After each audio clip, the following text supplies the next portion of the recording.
ఫ్లాట్లు కడుతున్నారు ఒకళ్ళు. అందులో ఒక ఫ్లాట్ లంచం కింద తీసుకుంటున్నాడు వైస్ చైర్మన్. చైర్మన్ కు 10 లక్షలు ఇప్పిస్తున్నాడు.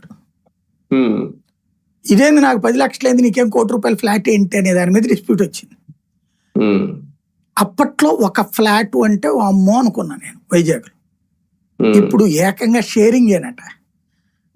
3 ఫ్లాట్లు డబ్బు ప్లస్ ఫ్లాట్లట రాష్ట్ర వ్యాప్తంగా నడుస్తున్నాయి. అట్లాంటివి ఈ రాజకీయంలోకి వచ్చినప్పుడు ఏం ఉపయోగపడుతుంది అంటే ఇచ్చింది తీసుకుంటారు, డిమాండ్ చేయడం తగ్గుతుంది.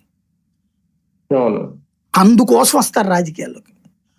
మొదట్లో అట్లా వచ్చి ఈ రాజకీయాల ఖర్చు అంతకంటే ఎక్కువైపోతుంది. తర్వాత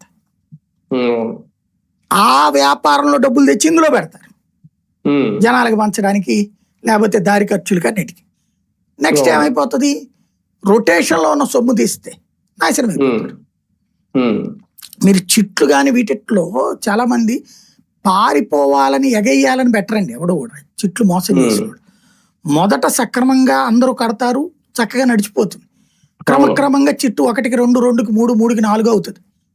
ఈ క్రమంలో తెలియని వాళ్ళని కూడా చేర్చుకుంటారు. డబ్బులు వాళ్ళ ఆర్థిక స్థోమత ఉందో లేదో తెలియని వాళ్ళని మన దగ్గర చిట్టు వేసిన వాళ్ళు రిఫర్ చేసిన వాళ్ళని పెట్టుకుంటారు. వాడెవడో చిట్టు పాడుకుని డబ్బులు తీసుకుని ఖర్చు పెట్టేసుకుంటాడు. ఆడివ్వడం 1 వరకు వీళ్ళ